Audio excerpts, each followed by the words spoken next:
আসসালামু আলাইকুম। আজকে আমি যে পিঠা তৈরি করছি এই পিঠাটার অনেক নাম আছে। কেউ হাতে কাটা সেমাই বলে, কেউ বা চুষি পিঠা বলে, কেউ ছুঁই পিঠা বলে।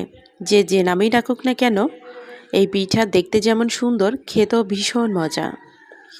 আমি পিঠা তৈরি করার জন্য 1.5 কাপ পানি দিয়ে দিয়েছি চুলায়, সামান্য পরিমাণে লবণ দিয়ে।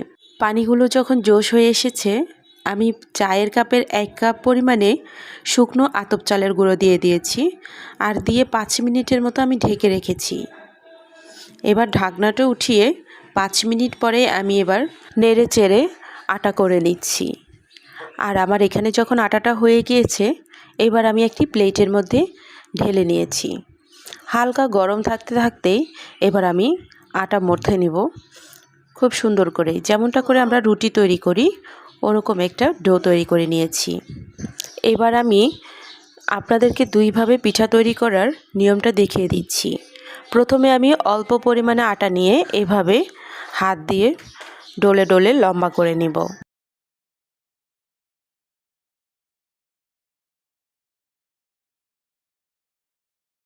আর আমি এভাবে একটু একটু করে ছিঁড়ে আটাটা নিয়ে এই চুষি পিঠা বা হাতে কাটা সেমাই পিঠাটা তৈরি করে নিচ্ছি। আসলে এটা বলে বোঝানোর কিছু নেই, দেখে বুঝে নিতে হবে। আর সাথে আমি কিছুটা আতপ চালের গুঁড়ি নিয়েছি, তাহলে একটা পিঠার সাথে আরেকটা পিঠা একদম বেজে যাবে না।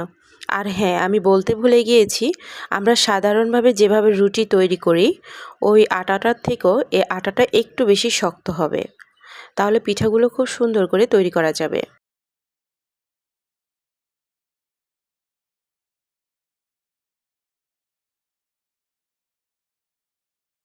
আর দেখতেই পাচ্ছেন এখানে আমার হাতে কাটা সেমাই পিঠাগুলো এভাবে তৈরি করে নিব। তবে আমি এখন আরেকটা নিয়মে আপনাদেরকে দেখাবো। আমার মনে হচ্ছে এখন যে পদ্ধতিতে আপনাদেরকে দেখাবো সেটাই বেশি সহজ হবে। এখানে আমি একটি রুটি তৈরি করে নিয়েছি আর রুটিটা বেশ মোটাই তৈরি করে নিয়েছি। এবার ছুরি দিয়ে আমি এভাবে লম্বা করে করে কেটে নিব।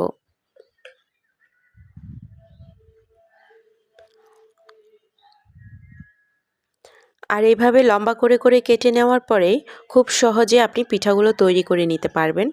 আমার মনে হচ্ছে ওইভাবে হাত দিয়ে ডলে ডলে পিঠাগুলো তৈরি না করে এভাবে খুব বেশি সহজ হয়। তারপরেও আমি দুইভাবে দেখিয়ে দিয়েছি, আপনাদের যার যেভাবে সুবিধা হয় ওইভাবেই তৈরি করে নেবেন। আর এরকম করে আমার সবগুলো চুষি পিঠা বা হাতে কাটা সেমাই পিঠা তৈরি হয়ে গিয়েছে। দেখতেই পাচ্ছেন কত সুন্দর পিঠাগুলো দেখতে। এবার আমি পিঠা রান্না করার জন্য সরাসরি চুলার কাছে চলে যাব।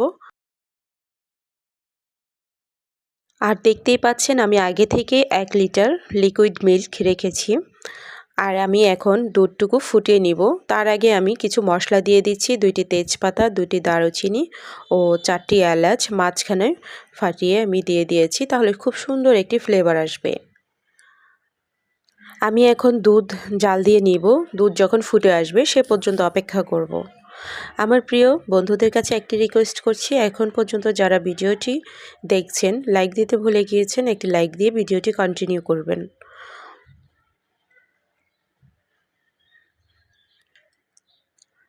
আর দেখতেই পাচ্ছেন আমার এখানে দুধটুকু ফুটে এসেছে। আমি এখন চিনি দিয়েছি।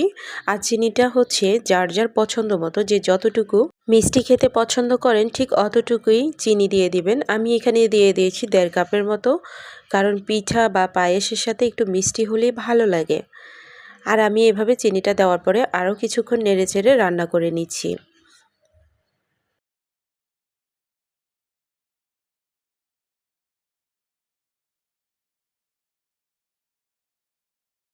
এইখানে আমি দুধ অনেকক্ষণ ধরে জাল দিয়ে নিয়েছি, আর এটা অবশ্যই অনেকক্ষণ ধরে জাল দিয়ে নিলে পিঠাটা অনেক বেশি মজা হবে। এবার আমি যে মশলাগুলো দিয়েছি সে মশলাগুলো আমি তুলে ফেলে দিব। আর মশলাগুলো উঠানো হয়ে গিয়েছে, আমি এখন হাতে কাটা সেমাই পিঠাগুলো দিয়ে দিচ্ছি। এবার আমি নেড়ে চেড়ে এই পিঠা রান্না করে নিব। আর এই পিঠাগুলো রান্না করতে বেশি সময় লাগবে না।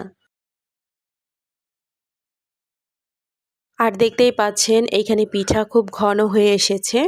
আর পিঠাগুলো নামানোর আগে আমি এখানে নারিকেল কোড়ানো দিয়ে দিব। আর পিঠাগুলো নামানোর আগে নারিকেল কোড়ানোটা দিলেই ভালো লাগবে, তাহলে নারিকেলগুলো আর গলে যাবে না। তো আমি এখানে বেশ কিছুটা নারকেল কোরানো দিয়ে দিয়েছি।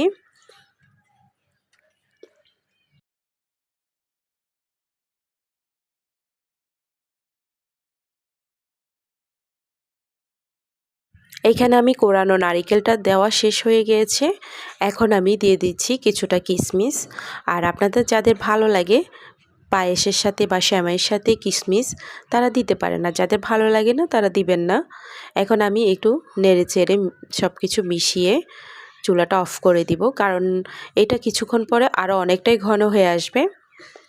তো দেখতেই পাচ্ছেন আমার এখানে হাতে কাটা সেমাই বা ছুঁই পিঠা বা চুষি পিঠা তৈরি হয়ে গেছে। এখন আমি আপনাদের সাথে একটু পরিবেশন করে দেখিয়ে দিচ্ছি। এই পিঠার নামটা যেমন সুন্দর, খেতেও ভীষণ মজা, দেখতেও কিন্তু বেশ সুন্দর, তাই না?